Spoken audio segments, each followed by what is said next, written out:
আসসালামু আলাইকুম। শহীদ টিভির বিশেষ প্রতিবেদনে আপনাদের স্বাগতম। আমি রাতুল হাসান।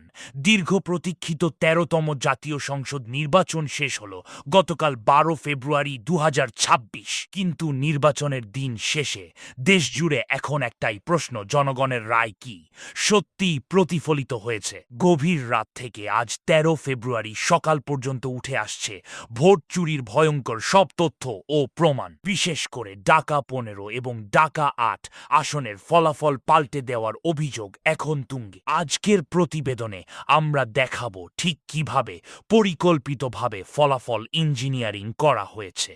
সকাল থেকেই মিরপুরের মণিপুর উচ্চ বিদ্যালয় কেন্দ্রে উৎসবমুখর পরিবেশে ভোট গ্রহণ শুরু হয়। সেখানে ভোট দেন জামায়াতে ইসলামীর আমির ডা শফিকুর রহমান। শুরুতে তিনি নির্বাচনের পরিবেশ নিয়ে ইতিবাচক থাকলেও সময় গড়ানোর সাথে সাথে পাল্টে যায় দৃশ্যপট। ডাক্তার শফিকুর রহমানের বলেছেন, আমরা বলেছিলাম যদি বর্তমান ধারার ভোট চলে তবে আমরা ফলাফল মেনে নেব, কিন্তু প্রশাসনের সহায়তায় ফলাফল পাল্টে দেওয়ার যে জঘন্য নজির রাতে দেখা গেল তা নজিরবিহীন। ঢাকা ১৫ আসনে আমি ২০ থেকে ২২,০০০ ভোটে এগিয়েছিলাম, কিন্তু কোনো যৌক্তিক কারণ ছাড়াই হঠাৎ করে বিএনপির প্রার্থীকে বিজয়ী ঘোষণা করা হলো। এটা জনগণের সাথে প্রতারণা। ডা শফিকুর রহমান স্পষ্ট জানিয়েছেন, বড় ধরনের এই জালিয়াতি তারা মেনে নেবেন না এবং নির্বাচন কমিশনকে ফলাফল স্থগিতের আহ্বান জানিয়েছেন। এদিকে নির্বাচনের ফল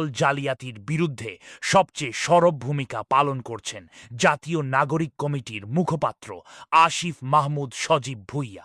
আজ ভোরে রূপায়ণ টাওয়ারে এক জরুরি সংবাদ সম্মেলনে তিনি ভোট চুরির সুনির্দিষ্ট প্রমাণ তুলে ধরেন। আমরা দেখেছি ঢাকা ১১ আসনে আমাদের প্রার্থী নাহিদ ইসলাম প্রায় ৬,০০০ ভোটে এগিয়েছিলেন, কিন্তু রিটার্নিং অফিসার তা কমিয়ে মাত্র ১,৫০০ দেখিয়েছেন। শুধু তাই নয়, ঢাকা ৮ আসনে ফলাফল পাল্টে দেওয়ার জন্য বাতিল ব্যালটও ধানের শীষের পক্ষে গোনা হয়েছে। আমরা স্পষ্ট বলতে চাই, যারা জনগণের ভোটাধিকার হরণ করে ক্ষমতায় আসার চেষ্টা করছেন তাদের পরিণতিও শেখ হাসিনার মতোই হবে। আসিফ মাহমুদ অভিযোগ করেন যে সন্ধ্যা ৭টার মধ্যে ভোট গণনা শেষ হলেও ফলাফল ঘোষণা করতে মধ্যরাত পর্যন্ত কেন দেরি করা হলো। এই হাইড অ্যান্ড সিক গেম ছিল মূলত ফলাফল ম্যানিপুলেট করার একটি অংশ।